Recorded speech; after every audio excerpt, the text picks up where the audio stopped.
China का कोई भी सामान इतना सस्ता क्यों रहता है, आइए जानते हैं इस वीडियो में और आगे बात करते हैं।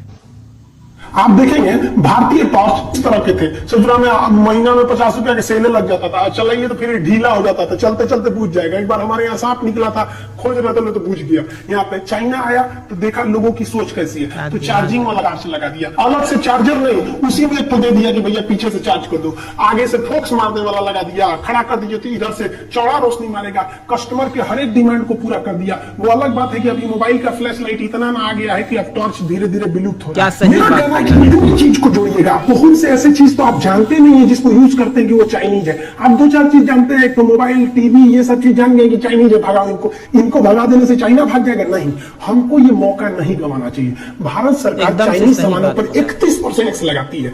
अब WTO थोड़ा दबाव बनाता है सरकार के ऊपर कि आप दूसरे के सामानों को आयात करने से नहीं रोक सकते हैं, आपकी पब्लिक रोक दे तो अलग बात है। तो इसमें हमारा काम है कि हम उसे रोके, लेकिन हमारी मजबूरी भी तो है, हमको उतना सस्ता सामान चाहिए। बहुत से लोग हैं जो नहीं अफोर्ड कर सकते, जो गरीब लोग हैं वो मजबूरी में चाइना का इस्तेमाल करेंगे। उनको तो इतना नहीं पता है कि made in China, made in India कहां लिखा है, पढ़ने भी नहीं आता है। तो भारत सरकार को क्या करना चाहिए कि चाइनीज सामानों का जितना सब्स्टिट्यूट वियतनाम के पास है, ताइवान के पास, उससे आयात करना चाहिए और उन पर टैक्स को महज 5% कर देना चाहिए, जिससे कि उनके सामान सस्ते लगने लगेंगे, चाइनीज सामान महंगा लगने लगेगा। इसके टैक्स को 31 से बढ़ा के 41 कर देना चाहिए ताकि इसके सामान और महंगे हो जाए। जो बंदरगाह है जहां से विदेशी सामान आते हैं, वहां अपने अधिकारियों को गुप्त रूप से ट्रेनिंग दे देना चाहिए कि चाइनीज सामानों को ना इतना ना टॉर्चर कर देना। उसको जो उड़ीसा का सामान रहेगा तो जम्मू कश्मीर भेज देना, आसाम का रहेगा ससुरा को लुधियाना भेज देना, इतना टॉर्चर कर देना। इंडिया को कह देगा भाई हमारे यहाँ यही सिस्टम है, ताकि उसको लेट किया जा सके। चाइना यही करता है अपने देश में, दूसरे देश की कंपनियों को घुसने नहीं देता है। और वियतनाम जो ताइवान से कंपनियां हैं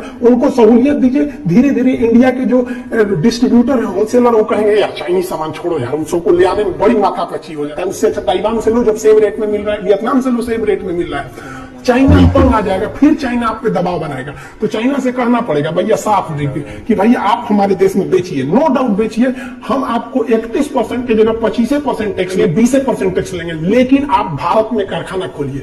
भारत में कारखाना खोलेगा तो भारत को बहुत फायदा, जमीन भारत से खरीदेगा, यहीं से ईटा उटा खरीद के बिल्डिंग बनाएगा, यहां जब उत्पादन करेगा तो भारत की GDP बढ़ेगी, यहाँ के लोगों को रोजगार मिलेगा। आपके अपने यहाँ से मजदूर थोड़ी लाएगा, ले दिया तो और फायदा। क्यों? क्योंकि जब आप देखिए पटना में लड़के पढ़ने जाते हैं, दिल्ली में पढ़ने जाते हैं, तो बाहर से जैसे लड़के आते हैं ना, तो वहां का मकान मालिक राजा हो जाता है कमा के, वहां दुकानदार, सबको फायदा हो जाता है। तो और अच्छा है ससुरा यहीं के सामान खरीदोगे, यहीं पे घूमो फिरोगे, और फायदा हो जाएगा।